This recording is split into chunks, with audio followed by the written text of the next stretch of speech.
بسم اللہ الرحمن الرحیم۔ اے محبوب، کیا تم نے نہ دیکھا اسے جب ابراہیم سے وہ رب کے بارے میں جھگڑا کرنے لگا اپنے غرور تکبر خود سری کی بنا پر، اس لیے کہ اللہ نے اسے سلطنت بخشی تھی۔ یہ نمرود تھا بادشاہ۔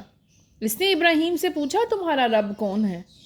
انہوں نے فرمایا میرا رب وہ ہے جو زندہ کرتا ہے اور مارتا ہے۔ تو اس نے ذلت اور رسوائی سے بچنے کے لیے کہہ دیا میں بھی زندہ کرتا ہوں، میں بھی مارتا ہوں۔ کیسے دو شخص بلائے، ایک کو زندہ چھوڑ دیا دوسرے کو قتل کر دیا، پھر کہنے لگا جس کو میں نے زندہ چھوڑا اسے میں نے زندہ کر دیا اور جو قتل ہوا اسے میں نے موت دے دی۔ نہایت احمقانہ باتیں۔ ابراہیم علیہ السلام نے فرمایا کہ یہ سب تجھ سے نہیں ہونا، تو ایک کام کر کہ میرا رب سورج کو مشرق سے لاتا ہے تو مغرب سے لا کر دکھا۔ وہ پریشان ہو گیا کیونکہ اللہ تعالیٰ ظالموں کو ہدایت کہاں دیتا ہے۔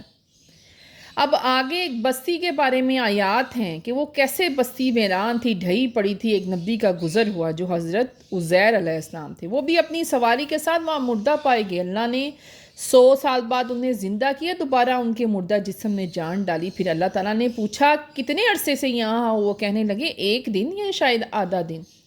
اللہ تعالیٰ فرمانے لگے تمہیں 100 سال گزر گئے ہیں، دیکھو جو تم اپنا کھانا پینا ساتھ لائے تھے نا وہ ابھی بھی تازہ ہے، ذرا سا بھی باسی نہیں ہوا، پر وہ گدھا، وہ سواری جس کی ہڈیاں تک سلامت نہ رہیں، اب دیکھنا کیونکہ یہ سب تمہارے لیے نشانیاں ہیں۔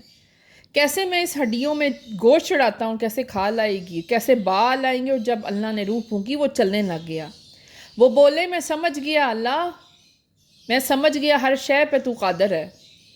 اور جب ابراہیم علیہ السلام نے عرض کیا مجھے بھی دکھا دے یا رب تو مردوں کو کیسے زندہ کرتا ہے، اللہ تعالیٰ فرمانے لگے تجھے یقین نہیں؟ ابراہیم علیہ السلام بولے دل کا اطمینان چاہتا ہوں۔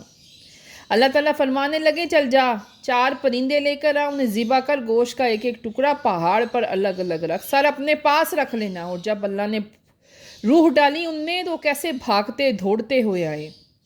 جان لو کہ اللہ تعالیٰ بڑی حکمت والا ہے۔ صدق اللہ العظیم۔